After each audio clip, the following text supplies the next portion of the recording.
আমার মেডিকেলে যারা ভালো ডাক্তার ছিল, কামাল ডাক্তার, ওটাকে ট্রান্সফার করে ফেঁকে দিছে। হাইবা, তোমার ভাইস্তার তো বিশাল বড় সমস্যা মনে হচ্ছে। ও, urine test, blood test, HBS test সব মিলে 12টা টেস্ট দিলে। Human business. সারাদিন চলে যাচ্ছে, একটা মুরগিও পাচ্ছি। শালা মামা কি কই মাইট, দেখি আর একটু অপেক্ষা করে কি হয়।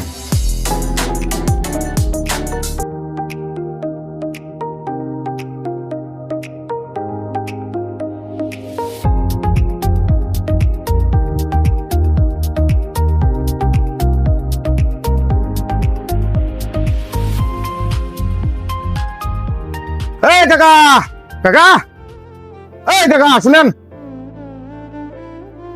আচ্ছা কাকে জানগে? বাবু ডাক্তার দেখো, আর খুব জ্বর আর টাইফয়েড হলে তো কেতে উশিয়ানগে? আপুরা আপুরা আমরা পুরো কোন বারে তোমার ফুলমদনের বাড়ি উঠে? হ্যাঁ হ্যাঁ উঠে সুলমুদ্দিনের বাড়ি উঠে তো দেখি হাসপাতাল ভালো ডাক্তার দেখা হবে। আচ্ছা তাহলে যাও তো, যাও। আচ্ছা ঠিক আছে। আবার পাইছি একটা অস্তাতে ফোন দিতে হইবে। শালার বেলা 2টা বাজে যাচ্ছে আজকা, এলাও ফোন দেয় না, একটা মুরগিও বানায় না। এই বলরাম মামু যে কি করে একটা পার্টিও ম্যানেজ করবো না, আজকে দিনটাই মানে।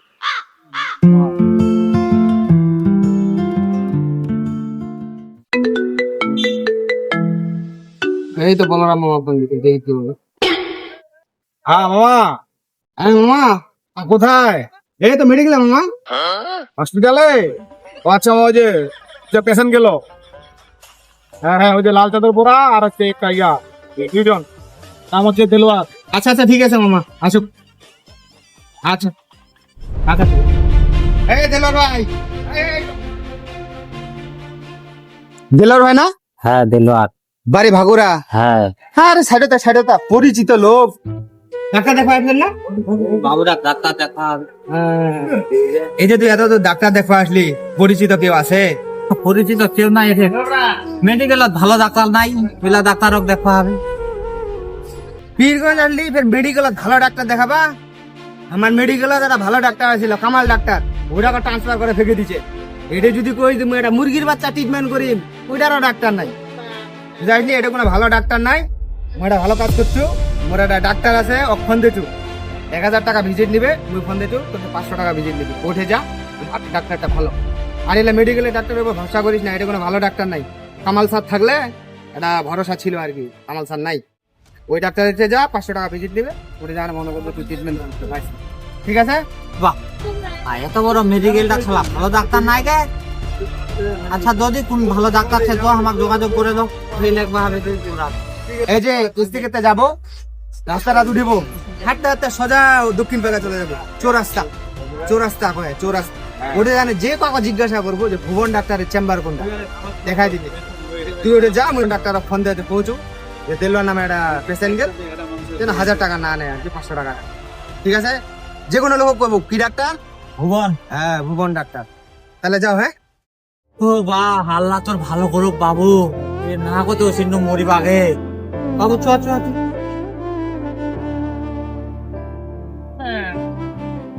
যা শালা, বেলা বাজে 3টা, এলা নে একটা মুরগি মেনে চল। দেখো ভুবন স্যারকে একটু ফোন দেও, যেন এটা মুরগি এমন ভাবে বানাবে সারাদিনে হাজিরা যেন উঠে যায়।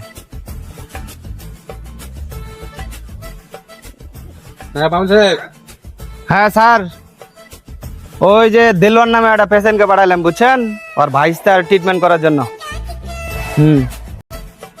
রিপোর্ট না থাকলেও কমসে কম আপনি 12টা রিপোর্ট দিবেন। হ্যাঁ হ্যাঁ, যেন সারাদিনের আমার হাজিরাটা উঠে যায়। আমারও তো ফের একজন আছে ভাগিনা, মানে এক কথায় আপনি এমন রিপোর্ট দিবেন যেন আমাদের তিনজনের হাজিরাটা উঠে যায় আর কি। ও আচ্ছা আচ্ছা, ঠিক আছে, পাঠাই দেবো। আচ্ছা আচ্ছা ঠিক আছে স্যার, আদাব। এলানে একটা চা বিড়ি খাওয়ার টাকা হইল। তাহলে রিপোর্ট লাভ করে নিয়ে আসবো নাকি স্যার? ঠিক আছে।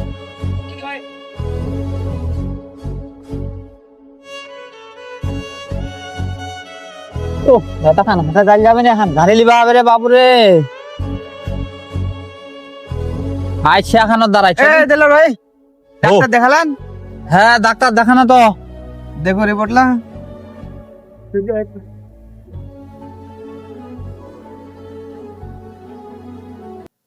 হাইবা তোমার ভাইস্তার তো বিশাল বড় সমস্যা মনে হচ্ছে। Urine test, blood test, HBS test সব মিলে 12টা টেস্ট দিলে। এইলা যদি তোমার অপরিচিত কোনো ডায়াগনস্টিক সেন্টারও যান, আরে যাবো কত দিবে একটা কুরবানি। মোর পরিচিত একটা ডায়াগনস্টিক সেন্টার আছে, ওটা পাঠাছো ইনশাল্লাহ 7-8 হাজার টাকার মধ্যে হয়ে যাবে। আলাদা যদি অপরিচিত যান ডাইরেক্ট এইভাবে, তাহলে 15-16 হাজার টাকা লাগে যাবে আবার। হাই গে বা এতলা টাকা তোমার জানাশোনা নাই এরা কেদ্র? আমার পরিচিত ডায়াগনস্টিক সেন্টার আছে তো, ওটা তাহলে 6-7 হাজার টাকায় কমপ্লিট হয়ে যাবে। না হলে আননোন কোন ডায়াগনস্টিক সেন্টার গেলে 15 হাজার টাকা লাগবে, এটা কনফার্ম। মোর পরিচিত আছে বটতলা রংধনু ডায়াগনস্টিক সেন্টার, ওটা যাবেন। মোর নামটা কইলেই 7 হাজার টাকার মধ্যে কমপ্লিট হয়ে যাবে। সোজা এবার জানে হাতের ডান পাশে একটু মচত দিবেন, ওটাই হচ্ছে বটতলা। ওই বটতলা রংধনু ডায়াগনস্টিক সেন্টার, ওটা জানে মোর নামটা কইবেন পাবেল। 7 হাজার টাকার মধ্যে কমপ্লিট হয়ে যাবে ইনশাল্লাহ। ধরো তাহলে এবার সোজা জানে ডানে একটু মচত দিবেন। হ্যাঁ আচ্ছা যাও। 3টার দিক যে রুগীটা পাঠানো, দেখো তো কয় টাকা কমিশন হচ্ছে, ফোন করে জানালো। হ্যালো ভাই, দেলোয়ার নামে রোগীটা যে পাঠালাম, কয় টাকা কমিশন হয়েছে? ধুর মিয়া, 1500 টাকা কি করবো আমি? ডাক্তারকে কয় টাকা দেবো, আমরা দুইজনে কয় টাকা নিবো? ওটা 2500 টাকা করেন তো। হ্যাঁ 2500 করেন, 2500 না হলে পোষাবে না তো। সারাদিনে একটা মুরগি পাইছি, আপনি আবার 1500 টাকা দিচ্ছেন। আচ্ছা ঠিক আছে। যাক, ডাক্তারক দিবার লাগবে 500, আর বলরাম মামা আর মুই 2000 টাকা ভাগ করে নিবো। সারাদিন ভালোই পোষাল তো। এই আদম ব্যবসা করলে তো বিন্দাস চলা যায়। এই ভিডিও দেখে আমরা এটাই শিখলাম, দূরবর্তী কোথাও যদি আমরা রোগী নিয়ে যাই, আমাদেরকে কেউ যদি সহানুভূতি দেখায়, তাহলে সেটা আমরা মনে করব 100% দালাল। আর দালালেরা কখনো আপনার স্বার্থের জন্য আপনাকে হেল্প করবে না, সে 100% তার দিকে ফোকাস রেখে আপনাকে হেল্প করবে। তো মোরাল অফ দ্য স্টোরি, আর কখনো ঠকবো না, দালালের পাল্লায় পড়বো না।